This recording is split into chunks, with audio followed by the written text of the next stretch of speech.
So it is such a delight to have you here on this very special day for me, and I'll tell you why later. But I'm so glad you joined me today to reimagine your homeschool. I think together that we can work together to create more confidence and clarify your intentions and overcome your real life homeschool challenges. And I know that your homeschool challenges aren't the same as mine, and I know that each of your challenges aren't the same either. But I know that there are a lot of commonalities, especially as I've been doing this coaching thing for a long time. But some of those homeschool challenges, they don't get mentioned on social media, or they almost never get mentioned on social media in the public. The ones that you're thinking about right now that I haven't said or that you haven't heard, those are impacting your homeschool and might be showing up in a way that make you a whole lot more frustrated and dissatisfied with what's going on in your life. But before I get started, I'd be curious to learn from you where you are in the world and who you're homeschooling, and one word to describe how you want to feel at the end of your homeschool journey. So if you find the chat section below, share your thoughts.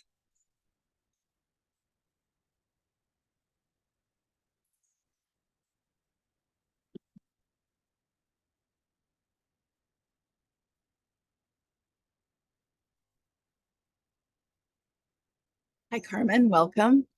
I encourage you to put yourself in mute. This is recorded, so you know.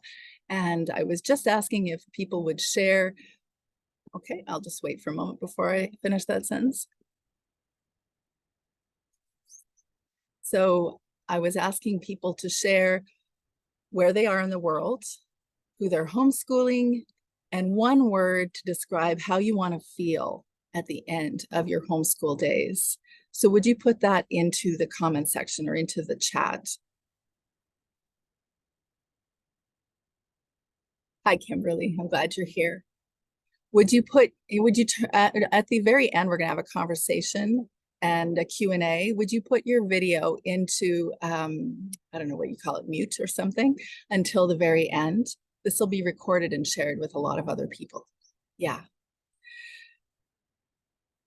So what I was just asking is if you'd share where you are in the world. I know where you are, Marissa.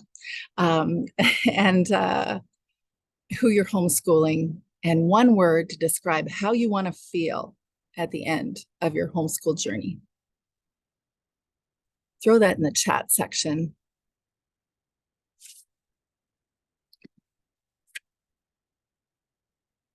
Okay, so what do I see here? I see that I didn't open my chat. Okay, so you're homeschooling a 10-year-old and a 7-year-old, and I want to feel like we had fun. When did your kids grow up, Marissa? Other people's kids don't grow up. I still think of them as younger, even though I can, yeah, wow, that's amazing. 4 years ago. Yep, fun, excellent word. Callista, you're in North Carolina, homeschooling your 6th grader, your first year, and hoping that you end your days excited about learning instead of frustrated and annoyed at everything, which is how she was coming home from school last year. Yes. Carmen, you are in Toronto. I have a kiddo in Toronto. And at the end of my homeschool year, I want to feel the joy of the Lord in my family. Joy. Yep. Yet another beautiful word. And let's see. So I'll get going. So I welcome all of you. And I spent probably the last 4 or 5 years coming up with a word to really describe what it was that I have learned. So as I've coached, and I know that, Marissa, you've known me for quite a while, what is it that I really have learned so that I can actually offer that to you? And these are the 8 elements that I've learned in my homeschool years. Now, so I will offer at the end an opportunity for a Q&A. And if you stay to the end of the seminar or class or whatever we're calling this, you're welcome, or you can choose a free gift just for attending live today. And I'll tell you about that in a little bit. I know how challenging it can be to show up live. I know how challenging it is for me to try and figure out the right time so people can show up live, because I'm doing time zones typically across the world. And I just simply cannot always accommodate for certain times. So I really appreciate that you made the time to be here. I'm honored to share this time with you. So this Reimagine Your Homeschool class and the 8-element group coaching program that I've created alongside it is specifically designed for you women or homeschool moms, homeschool parents, but it's mostly homeschool moms I engage, that are just like you, that may have uncertainties about their homeschool journey, or they may have struggled with stress and overwhelm or perfectionism or frustration and wanted support or guidance not to have to do it alone. And that is also my story. I've been there. There's a reason I wrote my book. It was for other women, of course, but as a writer always does, we write for ourselves. And I wrote that book for myself. And at the time, and when I first published it in 2020, I think it was actually April 2020 when it was published, I really was sharing my story of overwhelm. That's how I would have described it. I didn't know how to relate to each of my kids and how to give them unique education. Over the course of time, I had to figure that out because I fumbled through a lot of methods and routines and curricula, and I got influenced by all sorts of different ideas around me, whether it was on Facebook, because I did have Facebook in my early homeschool years. That is all though. And then of course the homeschool co-op, and I had loads of family members around me going, why would you be doing this homeschool thing? I've also experienced what it's like to have a clear and purposeful and a confident homeschool experience. And I think sometimes I forget how uncertain and frustrating it can be because I am on the other end of it and I am reaping the benefits of it. And I think sometimes when I speak, people are like, how the heck did you get there? And reality, with a lot of fits and starts and a whole lot of internal challenge, my homeschool story wasn't a straight arrow. I did not figure out all these things in just one magical fell swoop. No, I did not. I had to, uncover things that I think the universe, someone was offering to me to say, here, these are the things that I want you to grow into or learn. And as I chose to grow, I also was able to allow for my kids to have a more meaningful existence, to have a more individualized education. And you happen to be with me today, a very, very special day for me. Truth be told, I probably did not coordinate the timing really well. I absolutely love what I do, but I am especially emotional today because today is, welcome, Rachel. Today is the last day I have my daughter, Rachel, at home with me. And so tomorrow I'm going to be flying across the country. Okay, I'm going to be flying across the country to bring her to her first year of college. And so this is her last day at home. And so I know that I'm seeing this homeschool journey from a whole different vantage point than you probably are. But I'll tell you something, that every effort you put toward your kids and toward your family and building a satisfying life alongside them will be exactly what you think it will be, worth every effort. But I do want you to know that I used to dream of creating a charmed life, capturing that charmed life. That's actually what the name of my website is. And I began that website when I first homeschooled. So that was my big picture intention. I wanted to capture picture perfect moments, which I do, and I put them on Instagram still. But the reality during that entire 2-decade homeschool journey was not always Instagram worthy, as you know. I wrestled with big emotions, trying to figure out how to not feel them, is what I would say, that I didn't want to feel the really big emotions. I struggled to find the right approach, as everyone always does in the first few years of homeschooling. try a little bit of this and try a little bit of that. And you hear people say, you should do that approach. That's the right one. Or, I've spent a lot of time doing that. I also learned that I struggled with frustration, not feeling like everything was going the way that I wanted, and perfectionism. I wanted things done right. I wanted to know that I did them right. I didn't always feel like I was doing it good enough. I didn't know how to manage more than one kid or their needs, and some of them truly flummoxed me. I definitely lost sight of why I was even putting all that effort into this huge responsibility that my extended family didn't actually encourage me to do. I didn't have anyone in my world that was homeschooling. We actually moved provinces before we began homeschooling. And so I knew a couple people that were unschooling who I thought were just like, wait, this is way off the charts. But I wasn't deeply connected to them. So I didn't have them around me when I started homeschooling. And I definitely didn't always feel like I was doing right by my kids for various reasons, not always related to my homeschool activities. Sometimes it was how I was relating to them that I knew in my soul I wasn't always doing right by them. Do you resonate with that?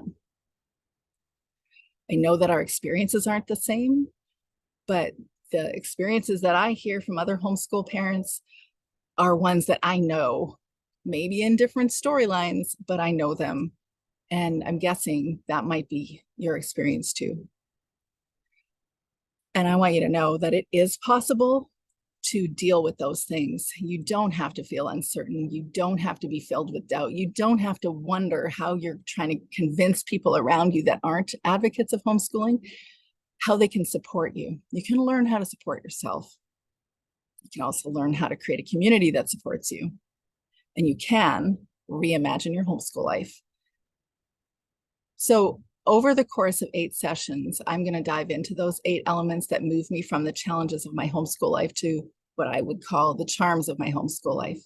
And those 8 sessions are going to be all the different elements that I share with you today. I'm going to do a flyover of those 8 elements. But when I do coaching with people, I love keeping it small because I like having deep conversations with people, so that what my experience isn't just a teaching for you. It is you actually engaging with some of the perspective shifts that I might be able to offer you, but you really being able to lay out what your story is and your challenges and to get clearer for you. So you're getting more clear on your own challenges. And I've learned it wouldn't matter what advice I gave to you anyway. My experience is not your experience. And you don't really want to hear my advice. You just want to get my ideas or my stories or my thoughts so that you can sift through it and clarify what you need to do. And that's how I approach coaching. So here's what I'm going to share with you today. The 8 elements to help you reimagine your homeschool. If we haven't already met, and there are 2 of you that I have not met, or maybe there's one and one gal is no longer here. But anyways, if you haven't already met, I'm Teresa. I'm Teresa Wiedrich, the homeschool mentor and life coach to moms, homeschool moms worldwide, homeschool moms that have just one kiddo, homeschool moms of 13 actually is the one homeschool mom that I've engaged who's had the most number of kids, homeschool moms who are just beginning their journey, and homeschool moms that have been doing it for a couple decades, homeschool moms who want to homeschool with purpose, authentically to themselves, authentically for their kids, and do it confidently. And really, as I see it, homeschool moms are really trying to do the best by their kids, that are trying to help their kids live those purposeful, authentic lives too. Outside Sorry. of, yes. No, it's an accident.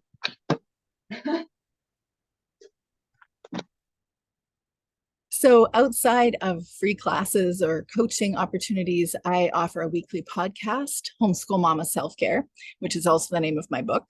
I offer free Zoom chats for us to connect if we haven't met before. I offer a paid Homeschool Mama support group where we can connect twice a month, sometimes 3 times, depending on the topic. And I've written a website of resources that I started within months of my homeschool life. I have 4 kiddos. That's kind of important to establish as experience here. All 3 of them, or 3 of them, are grown. One is heading across the country tomorrow, as I said, to start her first year. I've got a second that is a graduated college kid now, and is a ballet dancer beginning her mentorship in a ballet program in a few weeks, which is just like so big. And as an aside, just so you know, within 6 months before she graduated high school, I thought she was going into a Bachelor of Sciences degree, and then she switched gears. So for anybody that's wondering, how am I going to get my 3-year-old or 6-year-old kiddo in the college program that you think they're going to go into, you have lots of time. Don't worry about it. I also offer a lot of self-directed courses for new homeschool moms, obviously the Reimagine Your Homeschool course, deschooling, self-compassion, dealing with your big emotions, building boundaries, dealing with overwhelm, and a spring and fall retreat. I've done all those things because all those things were things I've learned. Did not even mention to you my oldest daughter, dear. Our oldest continues her double major post-secondary training in her favorite things, psychology and the classics. And my youngest is heading into high school this year. So I offer all these topics that I just shared in self-directed courses as group coaching. And my very favorite thing to do is one-on-one coaching to help you do this homeschool life the way that is serving you and your kids. So these are some of the moms that I've worked with. The frustrated mom who doesn't know how to enact a routine with consistency and really want to know how to structure their homeschool. Is that familiar with you? I hear that concept all the time. Know how to structure and know how to create a routine that actually will work. And when someone shares that with me, there is so much more going on than just write down what I should do in a day. So then that's why it's so important to have a real one-on-one or a group conversation to figure out what is the dynamic, what is her long-term expectation. I've engaged, and this frankly was one of the most exciting moments that I've had with a pregnant mom of her 3rd baby who wanted support to walk alongside her to make healthy choices and instill healthy practices so she could handle postpartum depression, which she's had previously. One day I get to smell that baby. I've worked with the mom of 3 who had a lot of challenges in her life, some real significant loss, and she's learning how to instill her boundaries or her sense of identity in the world. I've worked with the mom of 2 differently wired kiddos who routinely pushed her buttons. Sound familiar? And she wanted to learn practices that would help her feel less guilty outside of those reactive moments that she was routinely having. I know it's familiar. Everyone shares those stories with me, literally everyone. And so she has learned how to support her own emotions and then also how to address her children's big emotions. I worked with a mom of 2 who wanted to get out of her own way so that she could enable an education for her 2 very intelligent, or I mean, that's always a thing for every kid. We're all parenting really intelligent kids, but on the autism spectrum, and they are unique. And she did not know how to create structure and be realistic about her expectations because she discovered she also was on the spectrum, but still be able to give them what they needed and find space that is outside of them so she could continue doing her own things because it all felt really demanding. And I've worked with the mom of teens who desperately wanted the best for her kids and knew what they needed, but didn't always know how to connect with them to create a way to offer that connection to them. And if you're a mom of teens, you know what I mean. And I've worked with a mom who wanted to create a plan and practice to address her big emotions and has shared with me a beautiful story where her kids and her stopped at the same time every day when her phone went off and reminded her to take a deep breath and to practice mindfulness really and ask herself how she's feeling. She was not only learning it for herself, but her kids were paying attention and participating. And I've worked with a whole bunch of moms who wanted to begin and launch their online businesses, which is just plain fun for me, helping people get creative and figure out how to monetize their creativity. So those are some of the moms that I've worked with. And I must say that this job is super fun. If you think homeschooling is fun, this one is just as fun. I've walked alongside them and watched them dismantle unhelpful mindsets so they could do an education specific to their kids and help them to craft or practice a plan to address their big emotions so they wouldn't feel so overwhelmed and reactive. So they've learned to become their own nurturing mother. If you've worked with me long enough, you'll hear me say, how are you nurturing the nurturer? Especially and even when they didn't have that nurturing mother presence in their family of origin. And so they were especially hard on themselves, turning the not good enough tendencies or perfectionistic tendencies toward themselves, accusing themselves. And instead, they learn to nurture the nurturer. And that's a really big step. I want to share three. Okay, so I have worked with so many different women, and every once in a while, someone will share with me what it was like working with me. And I want you to hear what that is. You know, it's the funniest thing in the world to me to share these kinds of things, because I'm like, anybody could just make this stuff up. And yet there's something about another human hearing about how another human experienced working with me. And also, I know that some of you know these people that I'm speaking to. But it has been an honor and a joy to walk alongside these women. And it is super useful for me to be able to share with you how they've experienced working with me. Holly shared, Teresa's been a tremendous value towards my growth in homeschooling and self-care. She's encouraging and supportive of all that I long to pursue. I'm grateful that I have her to walk alongside me in this journey. And Carla said, Teresa is the real deal, an experienced homeschool mom who's been there and can help others get out of overwhelm. Her ability to hold space for silence and difficult feelings makes her no small talk approach so effective. I trust her.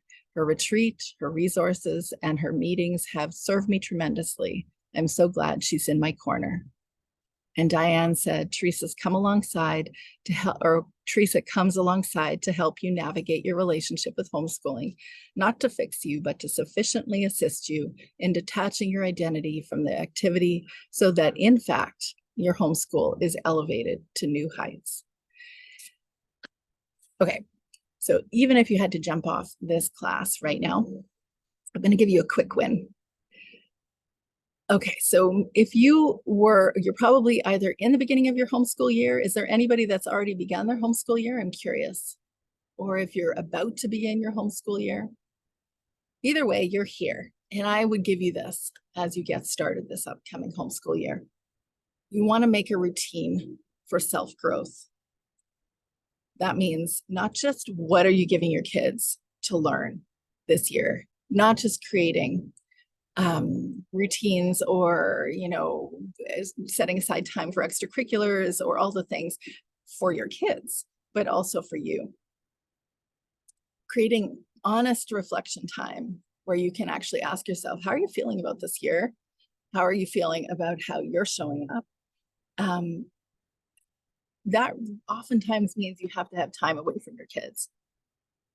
And I know how challenging that can be, but time away where they're not in your mental sphere and they're not in your physical sphere.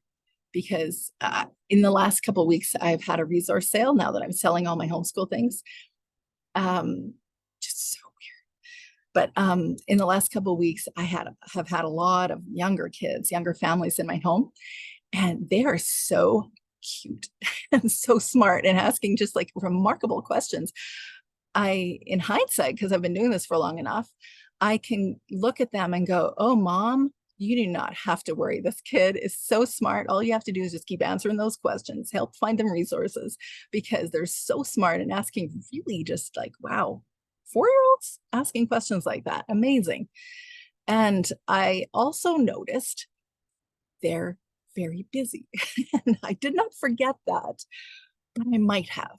Because though my kids are busy and require me to drive them to many places and have for many years in these teenage years, it's not like that. It's not like that kind of kinetic energy.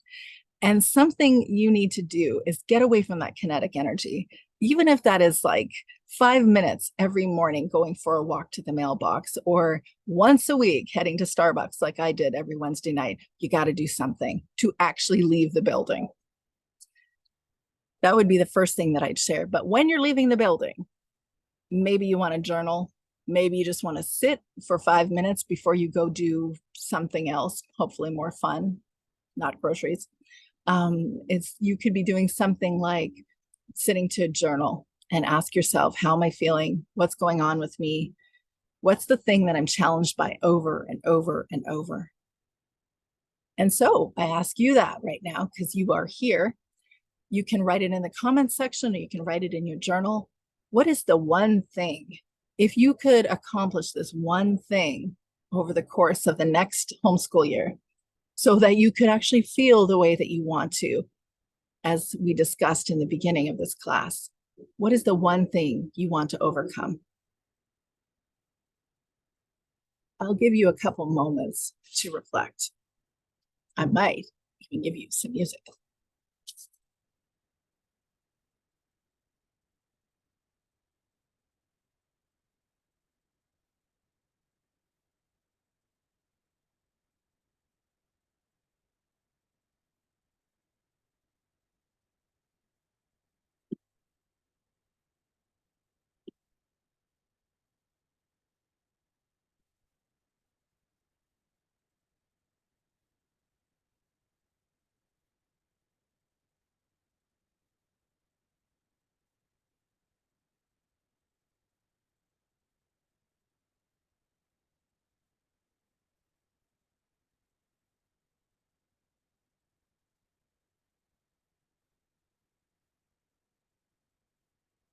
Well, I didn't give you some music, but I gave you a little bit of space. So, Kimberly, you said, I would like to not be so rigid, like an old schoolmaster. Ooh, I identify with that, Kimberly, because I call it a taskmaster too. That is totally my tendency, or it was my tendency, actually. It really isn't anymore. And Marissa, I would not compare myself or my kids to other families. Yeah.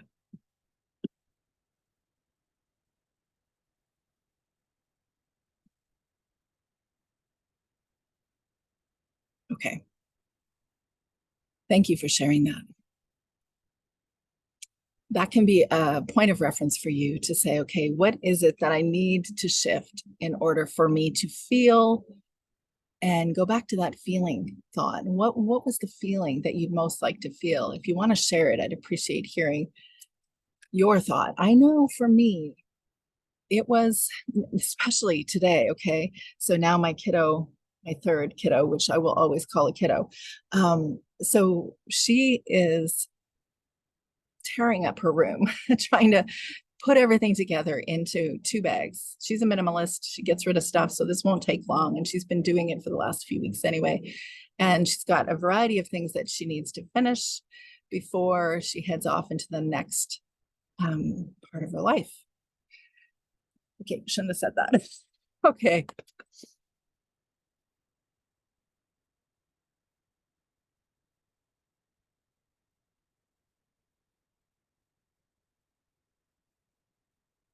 I have to remind myself it's not the end of my mothering journey. It's just the end of my mothering journey with my kiddo at home. Thanks. Okay. How did I want to feel? I know for sure that at the end of my homeschool years, I did not want to feel frustrated and overwhelmed and still looking at other people going, should I be doing it like them? Or should I, how should I be doing this? And uncertain. I didn't want to feel like I'm spending all my time invested on anything except having created memories. That's about the sum of it, is I want to be able to look back and go, I could serve my kids as best as I could so that they could grow up to become who they were meant to be. That they would become who they were meant to be, authentically them. because there is only one of them. It's only one of you, by the way, but there's also only one of them. And that they would have whatever skills or developed aptitudes, abilities to manage relationships and manage their emotions, and not manage relationships, but really be present in relationships, to be really present in life, to enjoy their lives. That was my long-term goal. And I actually don't think it's possible, by the way, to have that feeling that you want in the beginning of the session to be something you experience all the time. Nope, not happening. Sorry, not happening. We can reimagine our homeschool lives. We cannot make perfection, but we can grow. We can figure out how to address the roadblocks. So how did I want to feel?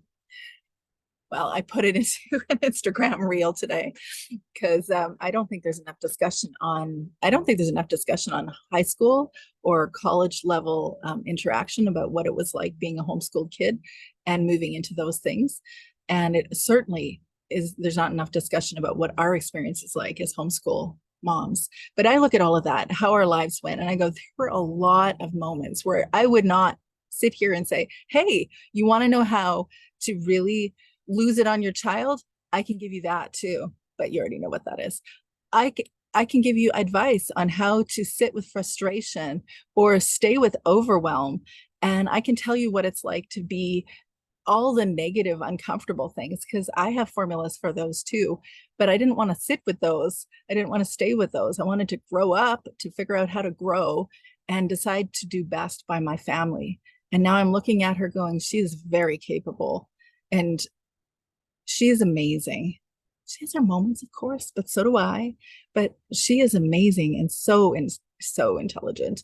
She's EQ smart, she's IQ smart, she's got the capacity to walk into life and make friends, to be the center of the friend group, this particular kiddo.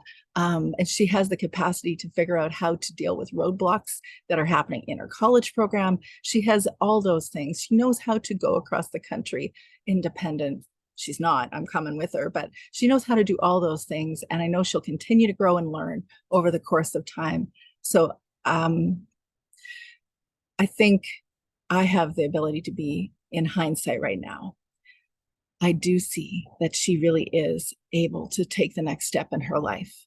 And I think we as homeschool moms want that. So the very first thing that I would share with you, and I want to just share what I see here, Callista. We're looking to build an environment of joy and no judgment about interest in learning. Yep, absolutely. And Marissa, I want to feel like my kids and I really know each other. No one had to pretend to be anything they weren't. Yeah, amen, sister. That is definitely what happens when you homeschool, or it certainly can, I should say. Not necessarily, but it can. So the first element that I learned is that there isn't one right way to homeschool. So that is something maybe that would speak to you, Callista. No judgments about interests in learning. The thing is, the whole world has these ideas of what an education is. The root word for education is educato. It's a Latin root word that means to raise up. I know that because I classically homeschooled and did a lot of Latin. My oldest is now still studying Latin. It means to raise up. And we have to ask ourselves, what are we raising up? We're raising up specific kids in our home. And I know that no one here has more than 25 kids, though one of you has lots. Yeah. And you know who you are. You definitely, 4 is not a lot, apparently, in this group. I thought 4 was a lot, but it's not. There isn't one right way to homeschool, but there does need to be a clear reason why you're homeschooling.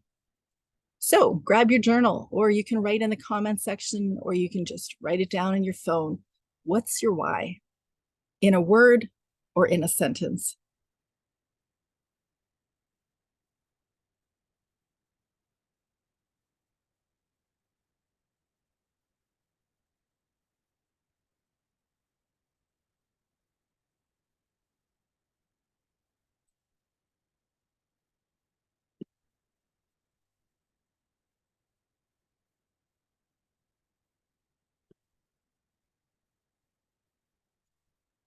You hear everybody talk about this, what's your why? But I gotta say, it's vital. It's actually really necessary. And here's why. Here's why the why is important. Because let's look at your frustrations. Like just throw three either in the comments or in your journal. What are the top three frustrations that you have? I'm going to relate them to this why. You have a whole page of why. Wow, amazing. Rachel, I think you're a natural born writer, is what I remember. So hard to whittle down to one sentence. Yeah. Okay. So if you, it'll get clear for sure over the course of time why you're doing it. Having said that, that's beautiful. Got a whole list or page of why. If you write down the frustrations you have, maybe I should give you another minute to consider what your, say, top three frustrations are, or Callista, if you're just beginning your homeschool, write down what you think they might be.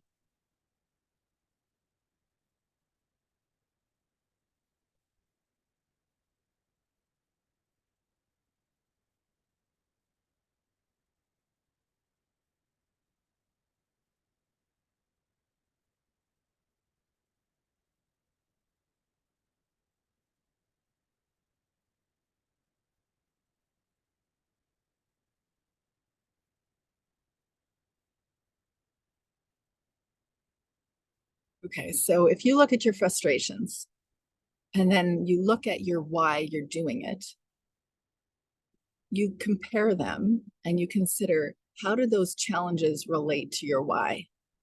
Why are you in this challenge? Okay, let me give you an example from my own life here.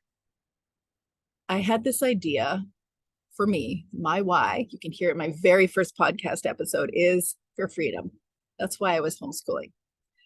And it's not the same context as a lot of people speak about the freedoms of homeschooling now, and they're doing it for different reasons because they want to avoid certain things in the school. That wasn't what my goal was 20 years ago or more. That wasn't my reason.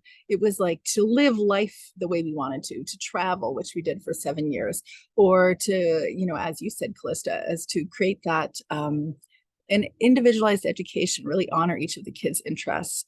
We both, my husband and I, had different reasons for thinking that the school system didn't serve us. He was the valedictorian, I was not.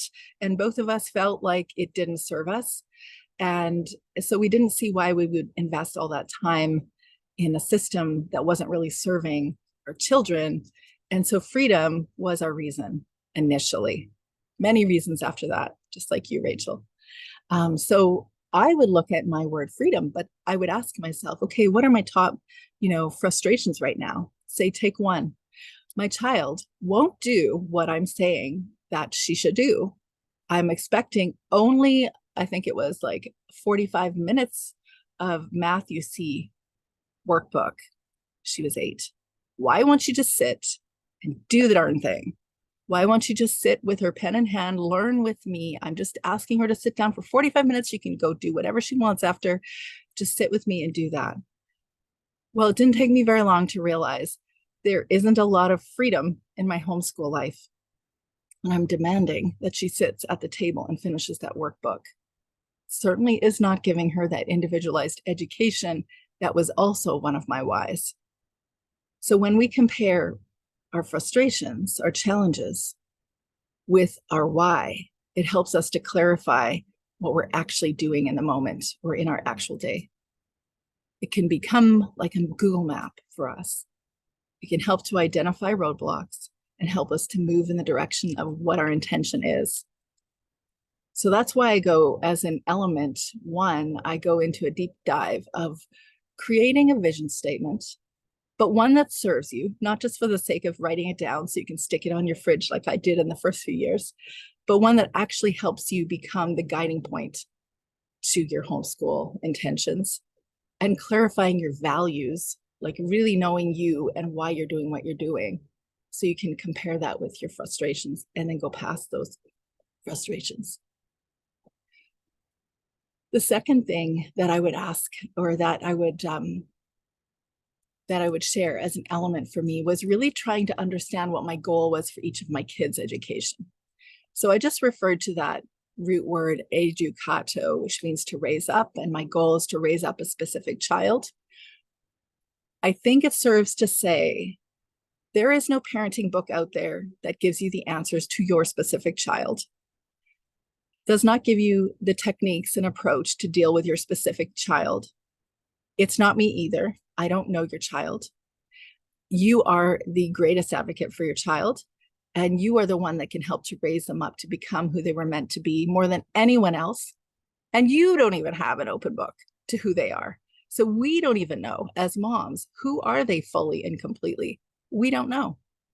We can ask them, who are you? But they're 4. They don't know. They're just playing, or they're whatever. They're a little bit of like an unwritten book for us and for themselves. But who cares the most about them? You, hopefully another parent and a community of people that love them, but you and your child are most likely to know your child. The reason I think it's valuable to really focus on each of your child's specific educations and not try to generalize it.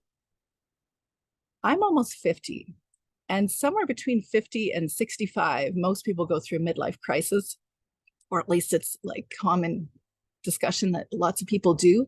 And this whole midlife crisis thing is really, am I living my life the way I want to be living it? Because I can tell it's not going to last forever. I don't think we have to assume that our kids are going to experience that. I think we can allow them to live their lives on purpose when they're 8 and they're 10 and they're 15 and they're 25. Well, I guess we don't have a choice then, but and every year all the way up to when this life is finished for them. Not only do they get to be really participants in how they're going to be educated or how they're going to be raised up, but they also live in the present, learn how to actually be present with other people. They feel more satisfied, all those things. And I think all of us want that for our kids. I know that the question about, well, if you're creating an individualized education, what about gaps, right? Or what about comparing to the local public schools learning outcomes? Or what about not being behind whatever it is you think they might be behind if you focus in that direction? And I could actually spend days explaining to you why I've seen in my own homeschool family, it never mattered, those gaps, or whether they were behind. Certainly comparing to anybody never mattered. But I'll just take a couple of thoughts and share with you just a couple thoughts there. One, I had a story. I traveled to Eastern Africa with our whole family, and we met a 16-year-old Ghanaian boy who was very interested in us, very curious about us, wanted to go back to Canada with us.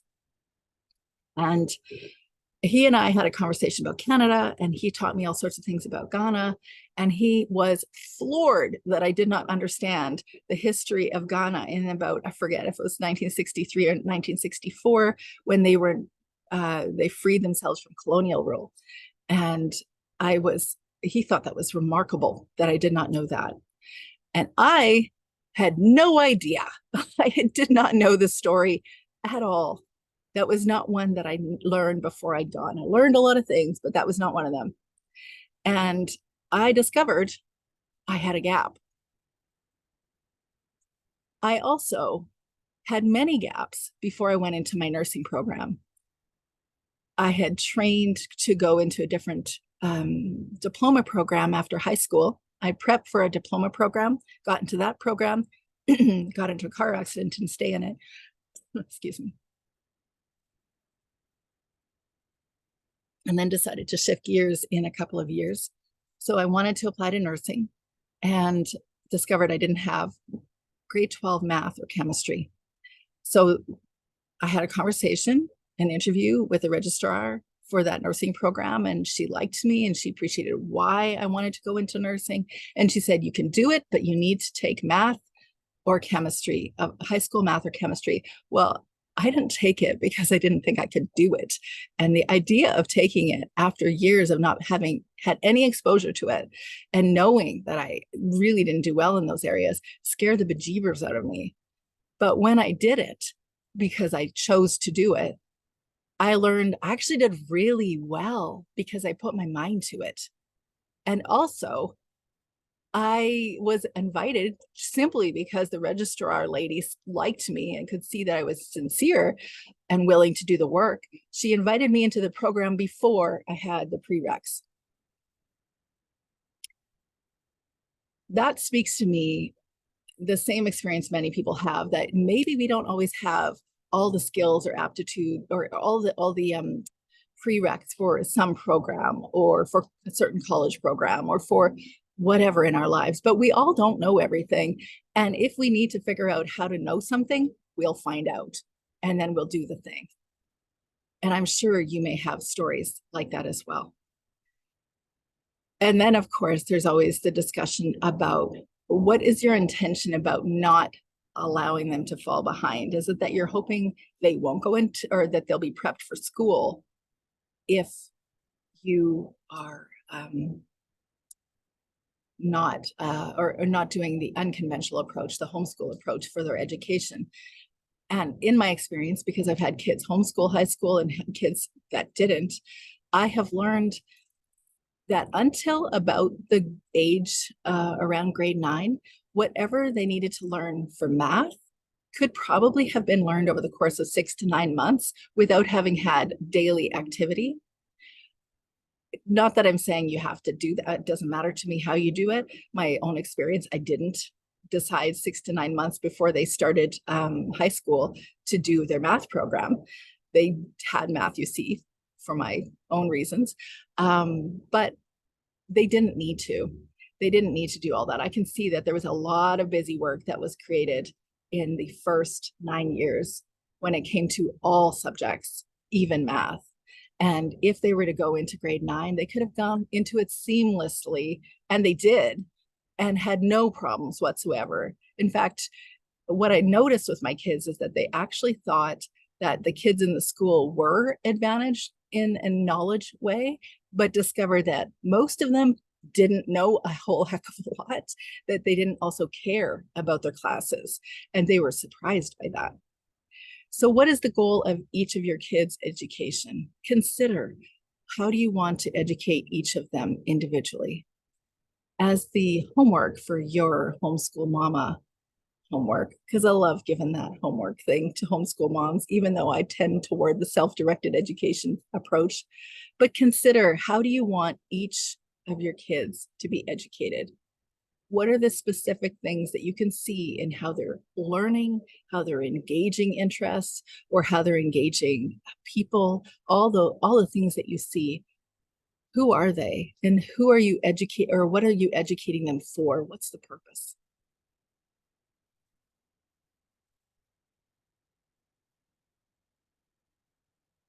You want to share some of that in the group chat, I'd be glad to engage. I can see it's almost 12 o'clock and I'm going into element 3. So I think I'm going to maybe curtail that a little bit and not try to head into 7 more elements or 6 more elements. But if you want to share, I'd be happy to interact.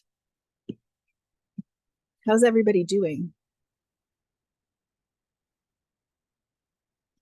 I don't know about you, but it's cool today in my part of the world, in British Columbia, and that means it's only not even lunchtime yet here, and it's 28 degrees. Like, it's really hot for 12 degrees, but it's cooler than yesterday, so that's good. My question was, how are you doing? Things like, is it too much? All the things that I'm speaking to, are you still with me?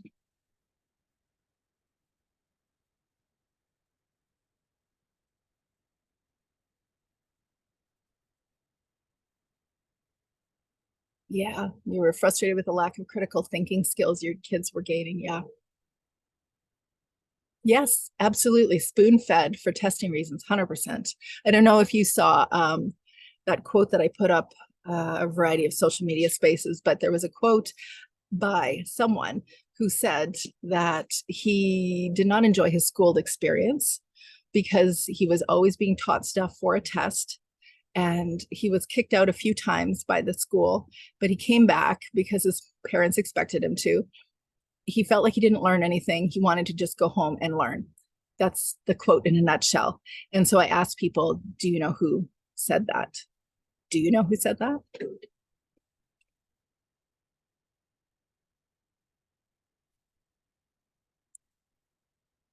Einstein. Yes, Albert Einstein. And there are so many other stories like that. I mean, it could be your story. I don't know about you, but it might be your story. My husband was the valedictorian. Learning academics weren't challenging for him, but he said the same things. And he felt like he learned the most when he was at home with a book. So yeah, there's something about like the conventional education environment that really does expect us just to pay attention, be spoon-fed. Here's the stuff that's important. And yet when I'm watching my kids, or when I watched my kids, especially when they were younger, it was such a learning time for me to learn about learning and learn about each of them. I would notice that they are learning things all over the place. My 4-year-old's talking to me about light reflecting. And, oh, mom, look at how the light is reflecting. This is my youngest, who is very just heady, very logic based. He's very much like his dad.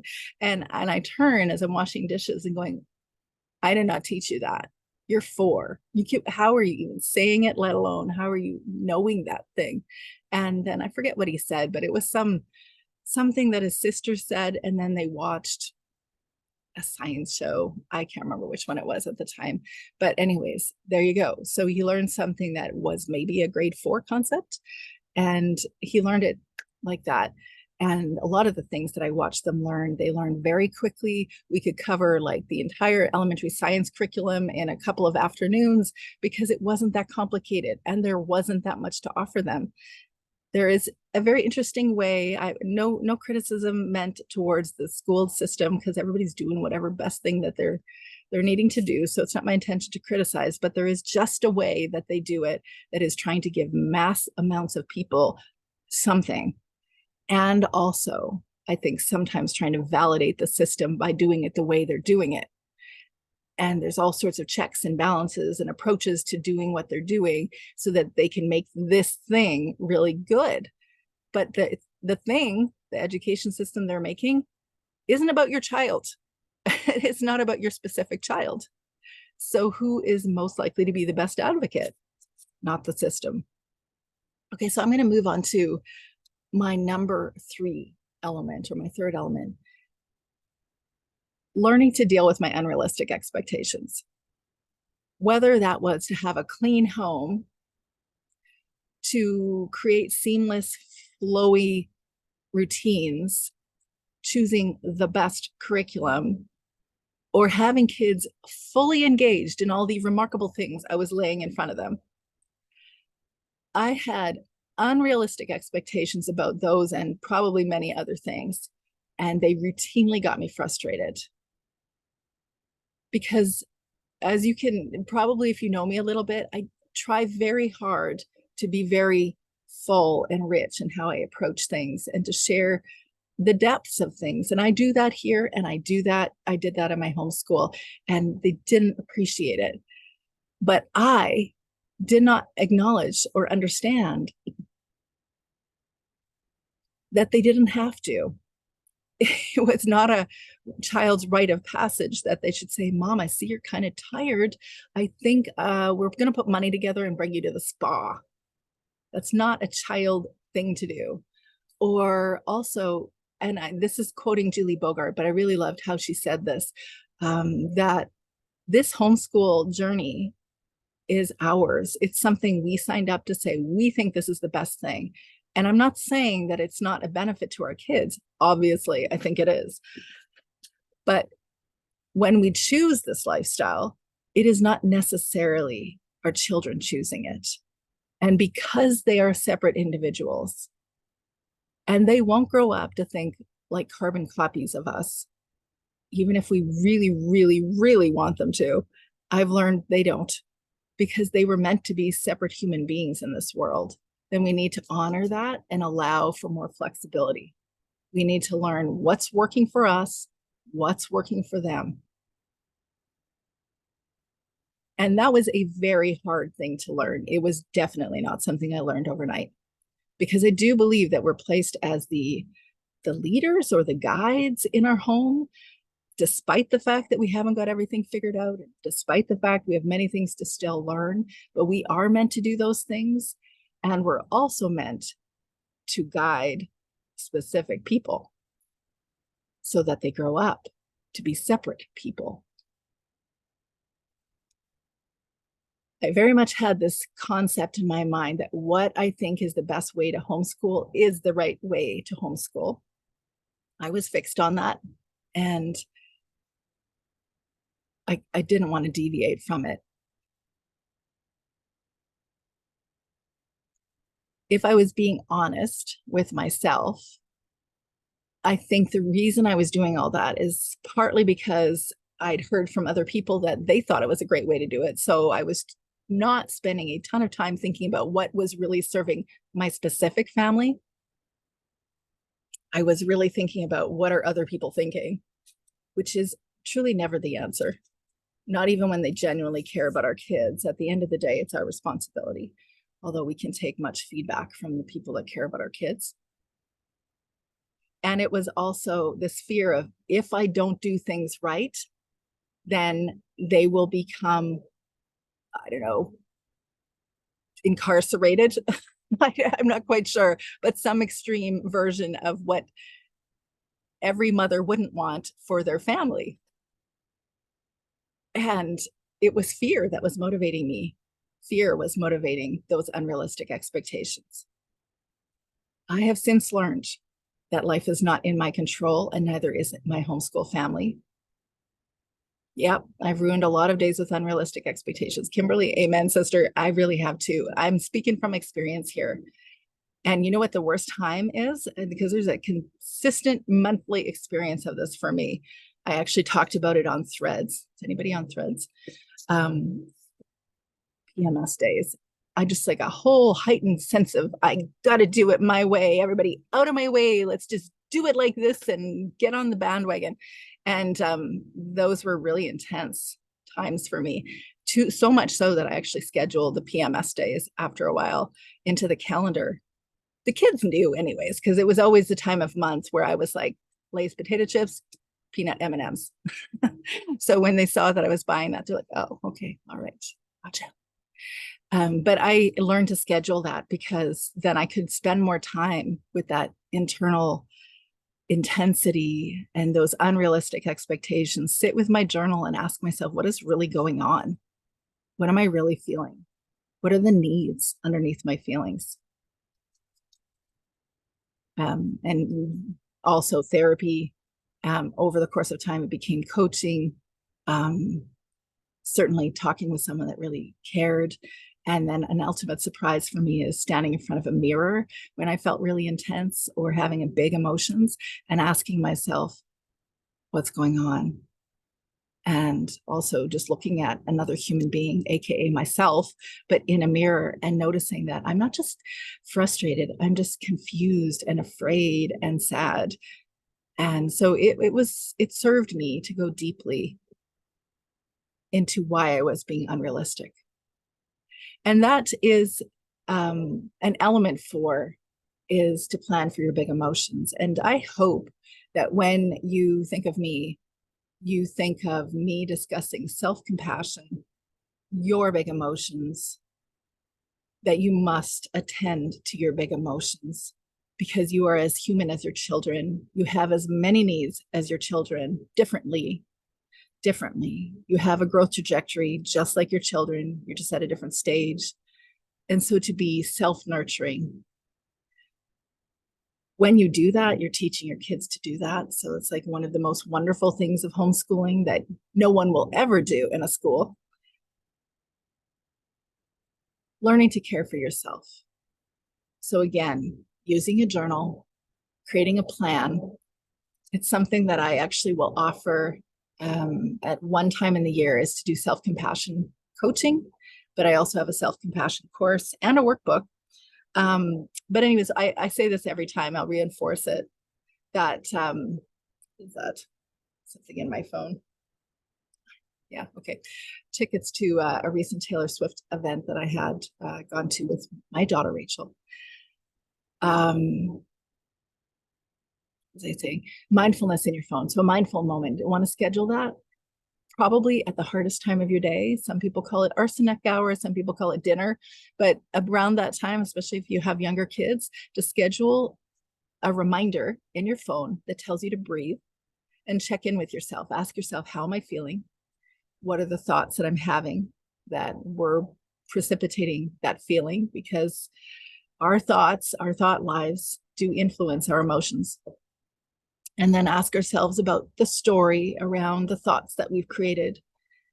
Learn to get to know yourself a little bit better. The fifth element is to choose a growth mindset. So I shared with you that one of the challenges I've had is to walk away from perfectionism. In a nutshell, I would tell you, I've learned that this discussion about perfectionism is in a lot of homeschool mom stories.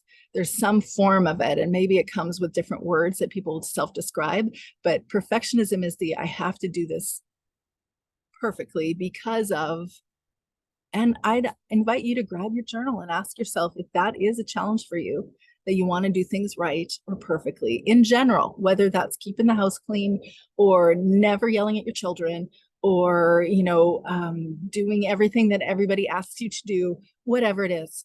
Ask yourself, what is compelling the perfectionism? Somewhere along the way, someone at some time communicated that you can't make a mistake, you can't miss a beat, or you need to attend to their feelings, or something will happen to you that won't be pleasant. And then you decide in yourself, I'll just skip that experience of shame or guilt, and I will do things right so that I never have to feel that shame or guilt.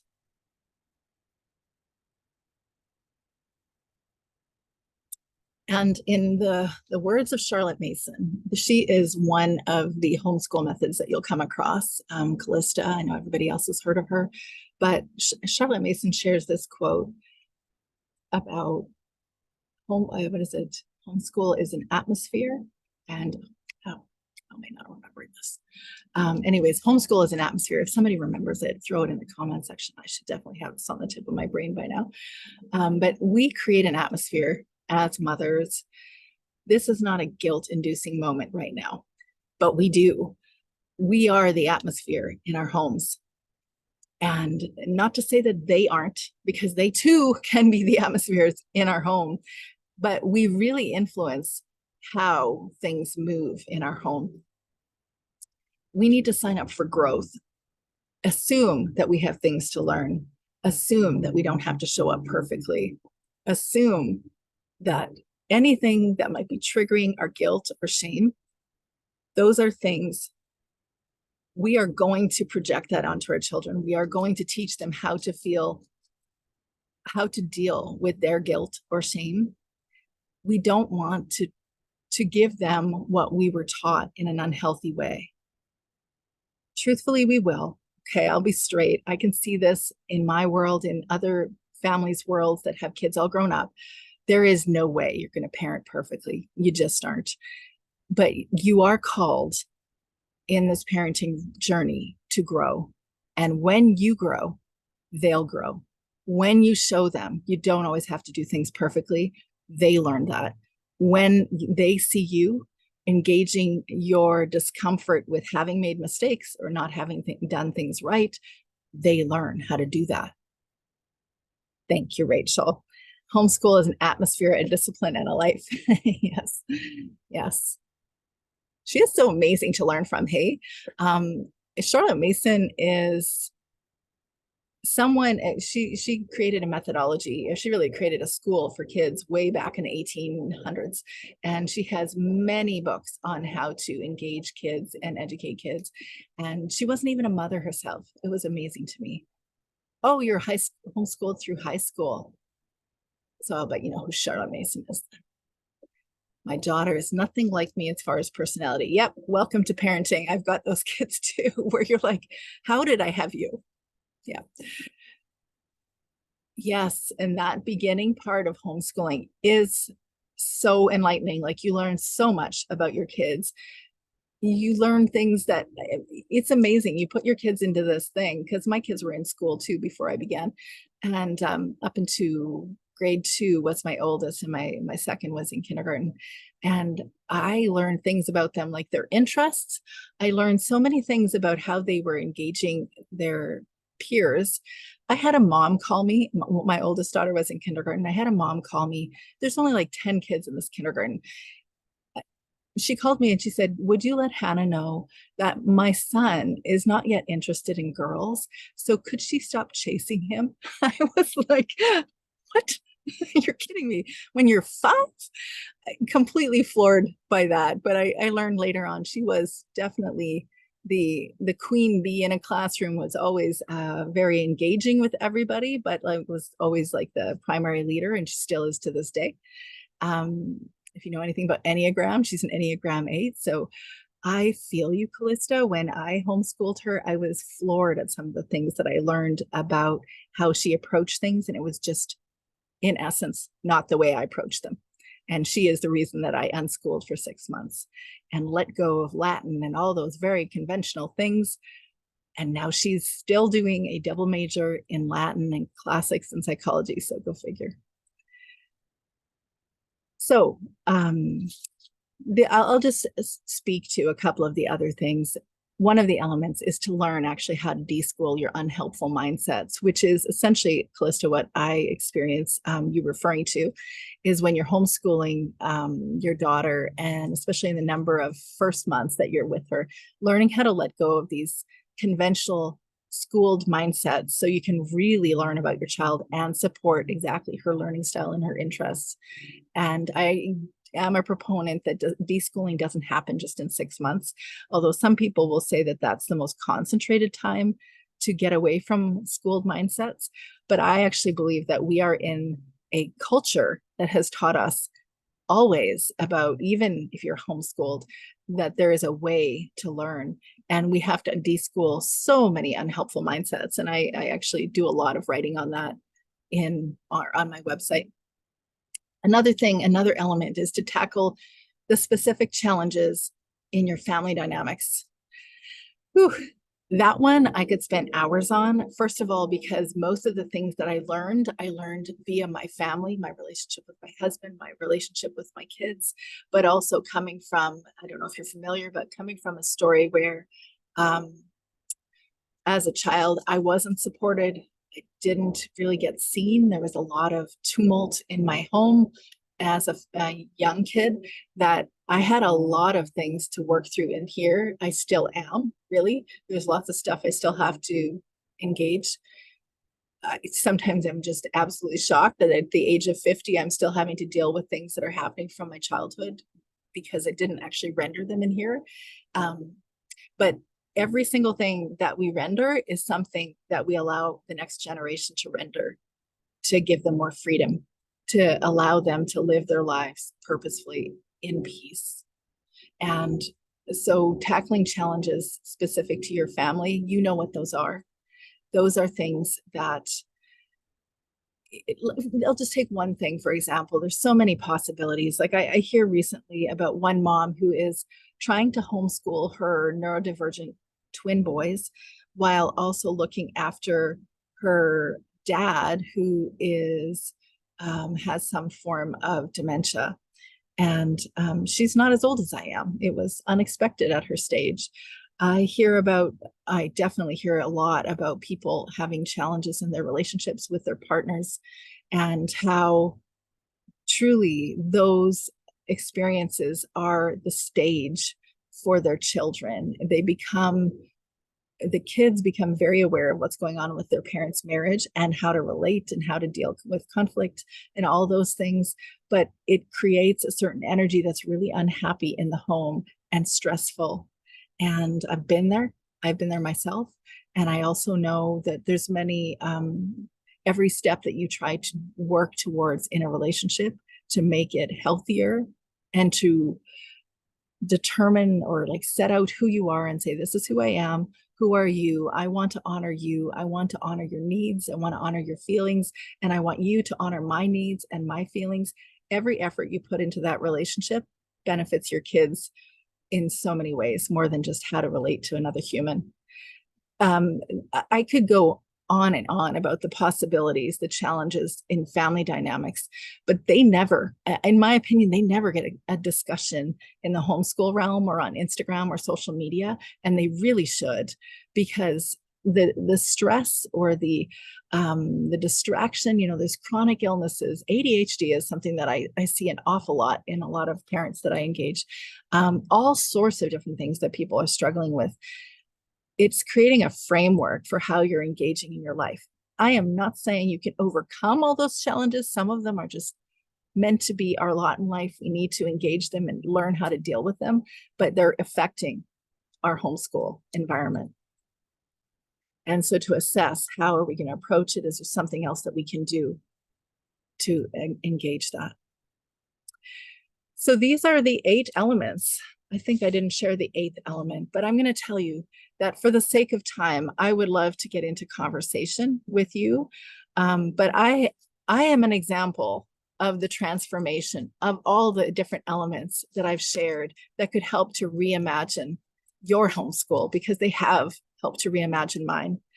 For a moment, I would ask if you would share the thoughts that you've had or the insights that you've had in the chat section and tell me which ones are the ones that are most impactful for you.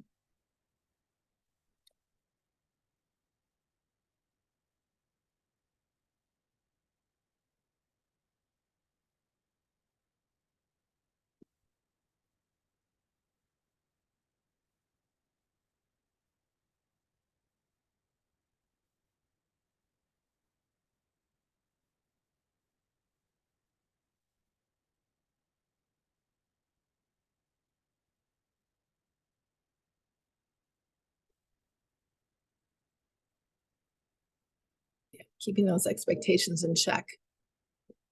It's tricky. Over the course of time, I've learned that I didn't know that I was engaging in certain ways, that I actually had certain expectations. And the way that I came to clarity and continue to be in clarity of what's really going on in here is just to spend more time processing.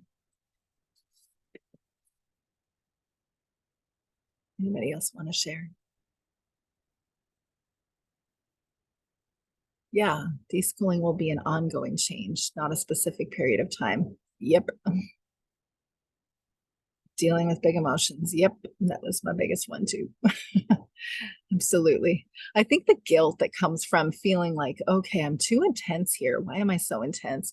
That is so, it just makes us so unhappy with how we're doing these things. And when I share, I don't know if you've heard me share this, but I have not just had one moment where I was ready to be done homeschooling. I have had more times than I can remember. But I speak to one routinely, and there have been 2 significant moments where I was like, I am just done with this whole thing. But actually, I wasn't really done with homeschooling. I wasn't done with mothering. I was done with feeling like I was feeling. Yes, the guilt that I am mad at myself. Exactly. Yeah. And I think guilt is a good thing. It helps us to understand how we're doing something is not how we want to continue doing something.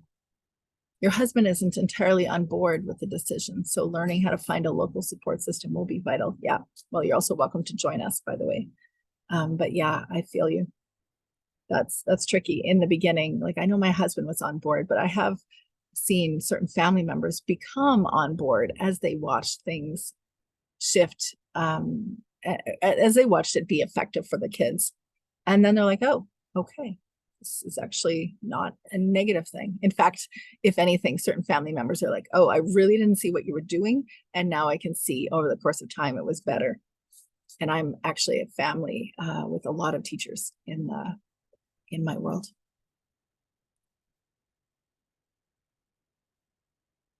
I am definitely an example of all the things that I've shared. And so sometimes when I start to speak, whether it's in another person's podcast interview or I'm talking with someone for the first time in a coaching consultation, I think I can just see the look in their eyes like, oh my, what is she even talking about? This is crazy town. Like, I don't know why she would talk about deschooling, or why are we talking about focusing in individualized education? Like, I've got too much to do, and this just is not the way that I imagine doing our school at home. And I can feel the energy that they're like, gotta be kidding me. So then I am aware that the things that I've learned, they feel clear and obvious to me now, but they aren't always over the course of time. And I did not learn them I don't know, at any given point, I didn't have them all figured out. And if I were to homeschool all over again, it would homeschool very differently. But that would require that I had more children in my home. And though I am truly not looking forward to the next 5 days of launching my kiddo in across the country, I don't want more babies. So I'm good. Last week, or 2 weeks ago, when I had a resource sale, I had super cute kids, but I'm like, definitely not. I'm done. So I won't have the opportunity to see if all that I know is going to benefit my own homeschool family, but I have watched it help other homeschool families. So if that is you and the things that I've shared resonate with you, and you do want to reimagine your homeschool, do some more one-on-one coaching or really small group coaching with me over 8 sessions, you're welcome to join me for a coaching call. It's a free coaching call, and I'll help you clarify what is the most important things that you would like to address, and learn what maybe your roadmap could be toward more clarity and confidence. And, I know that there's reasons that people don't always want to do it. They could just do it themselves. I did. I did it all by myself, figured it out by myself primarily. It wasn't happy making. I certainly didn't have the budget to do it either. But it depends on how you want the story to end. If you want to continue engaging your frustrations and trying to figure it out yourself, you get to decide, but you don't have to have it continue the way you're experiencing it. I know that a lot of people will say they don't have time, because I know I'm very familiar with your lifestyle. But in my experience, and especially because I can feel it today and tomorrow, that I think you really don't have time to waste dealing with the big things that you're experiencing in your homeschool, your big emotions, or figuring out how you're going to navigate this so that your relationships are really, I would say, not staying intact, but really are at a heightened sense of satisfaction for your kids and for you, that you feel like you're doing right by them. And I think that might be the most compelling reason to really try to navigate through the challenges, because one day you won't be homeschooling. And I know it seems hard to believe. Until a few months ago, it was hard for me to believe. And you will then, when you're not homeschooling, wish you had done something about those challenges. And now that isn't to say that I want you to feel guilt, because that's never my intention. But I know that at the end of our days, none of us have things figured. I didn't do everything right by them. I didn't. I wished we could have done things differently too. But if I know that there's a challenge now, I address it. I create a plan for it. I practice it.